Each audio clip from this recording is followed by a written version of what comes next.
virtual reality is being used on a much better scale than just entertainment.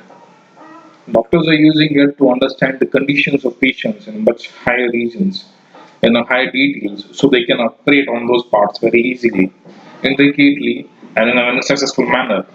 Armies, defenses, and many other technologically advancing segments are using it for understanding the pre-planned regions or untouched regions, like to explorations, if it's space explorations, region explorations, by means of this virtual reality teachings.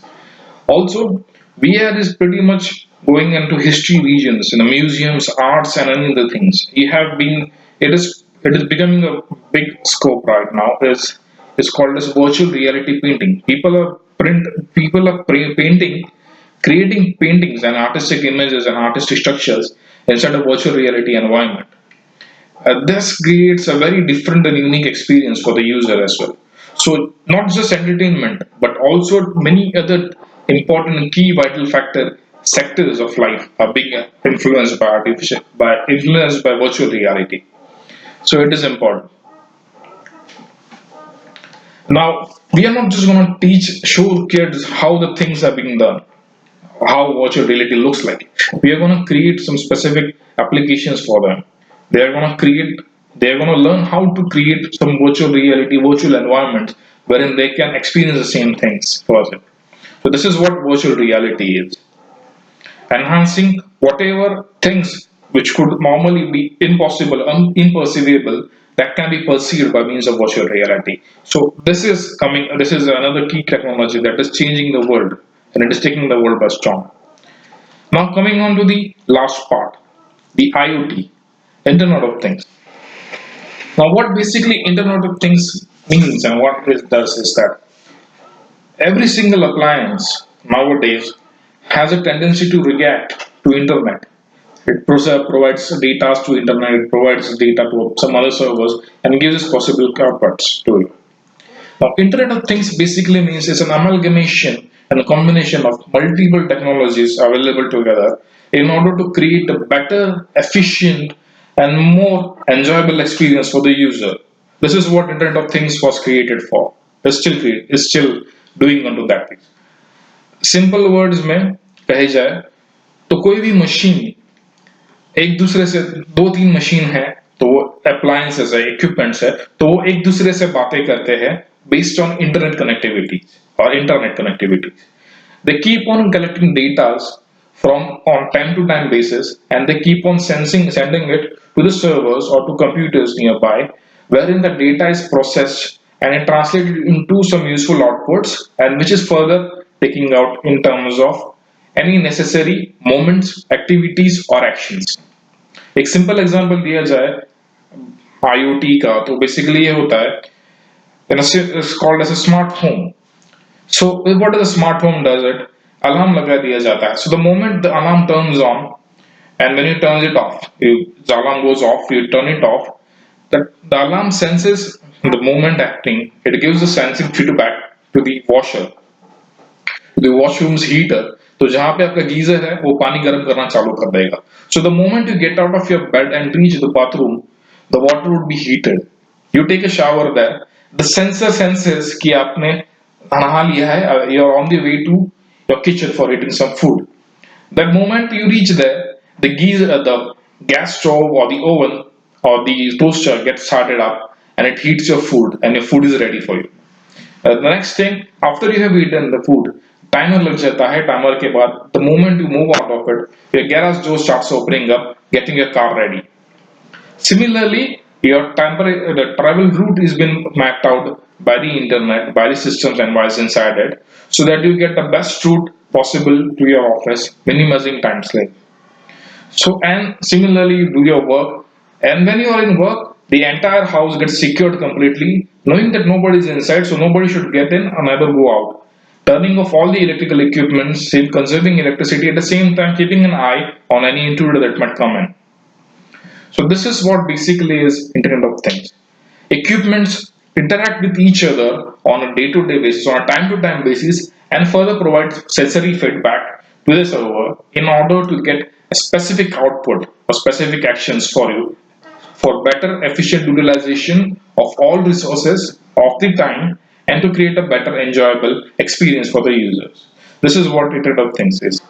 Now it has been found out, it has been early predicted that by 2020 mid there will be at least five equipments or appliances which are IoT enabled, Internet of Things enabled for every single human being on this planet Earth.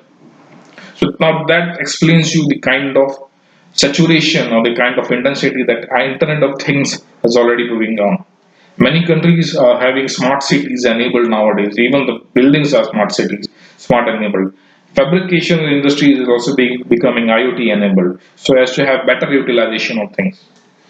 So अगर आपके पास the simplest example is if you have seen Fitbit, something like that you can wear and walk. So it gives a continuous beat by beat ratio of your heartbeats, time by time ratio of your heartbeats, your blood pulse, and all such regions.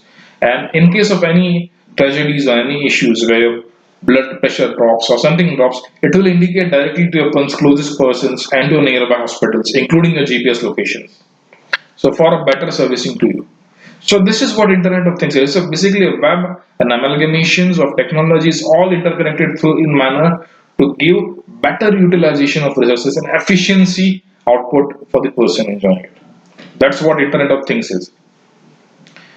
It is slightly difficult to convey all such topics broadly over terms of visuals. So that's why we have involved videos that are pretty much self-explanatory with visual examples. So you'll be able to understand all the six key technologies and design thinking pedagogy through those videos which I have already said. I will be also enlisting it in the same themes, so you'll be able to get better, more visual recognitions of it. Now coming on to the problems and the question is that would be asked. First of all is the ones that would be asked is what is your course content, what will be your course entities, and what would be your course. So we are at this time period we are just requesting that we will be requiring 45 by periods for the entire course to be completed, which involves all six key technologies and further explaining them and examinations as well be included into this 45 by periods. So that means approximately 90 periods is what we are looking at, each being around 45, 30 to 45 minutes. Second thing is that the entire course is 70% practicals, 30% theory. Or basically, it is normally kept as 80 to 60 to 80% practicals and 40 to 20% theory. It depends upon the subject that we go into it, but it is normally on an average it comes as 70% practicals, 30% theory. So all of this, the kids, the students get to use these things in their hand. They will be actually taught all these things, and the respective practicals, the respective experiments would be allowed to be conducted so that they can understand much more deeper about these things. Not just having a theoretical expertise, but also having a practical knowledge and practical know-how of these things that is going on. So this is what the stuff is. Now the stuff. Now the another question is why do we need it? Now we have already talked about why do we need design thinking pedagogy. It transforms a person from a student or whatsoever he is or she is into a problem solver. That's a very unique and important thing to have. So no matter whatever technological advances or whatever field that person chooses to go into, this thing, this know-how of design thinking pedagogy is gonna change the person's life and capabilities to address different issues and different things and achievements in his own path. Second thing was what would be the advantages of all these key technologies to the kids or the students. With modernizations and with technological advances, these things, this AI, robotics, IoT, VR, AR, ML, all these things, 3D printing, all these things are already have already taken over the world. It's pretty much already everywhere. You may have seen it, or you may not have recognized the difference, distinction between them, but yes, they already are there. And with coming time period, everything else which we have learned up till now will become absolute. And these six key technologies will take over for strong. So in order to survive, in order to understand what these things are, how they perform, whatever field you touch upon, the person having know-how about six key technologies, these technologies would be always having the upper hand and would always be preferred. So not just for a basic understanding or basic goal setting or basic mere entertainment segment, these technologies are being taught. They are being taught from a perspective of creating a future ready pupil, a pupil or student who is ready for future, who will not be hindered by whatever modernization happens. At that time earlier, it was like if you don't know computer, you won't be able to survive. Now, if you don't know this six key technologies in 2020, you will start facing problems right now on. So this is why you should learn these things, and the entire design thinking framework will ensure that all these technologies, all these key concepts, all these key elements will be pretty much easily endorsed, and the kids, the students, the pupils will be very much capable of handling things, not just understanding, learning, not just technical know-how, but handling these technologies with their own might. So that makes it very much important to know and how to utilize it. So this is what the basic questions would be asked is about why you should learn it and what is it. You may not be required to ask different things about technical aspects, but that would come on onto the later parts. But for the promotion parts or the school approaching components, this is what is sufficient to be addressable. If further more information is needed, please let me know. I would provide as per the time requires. Thank you.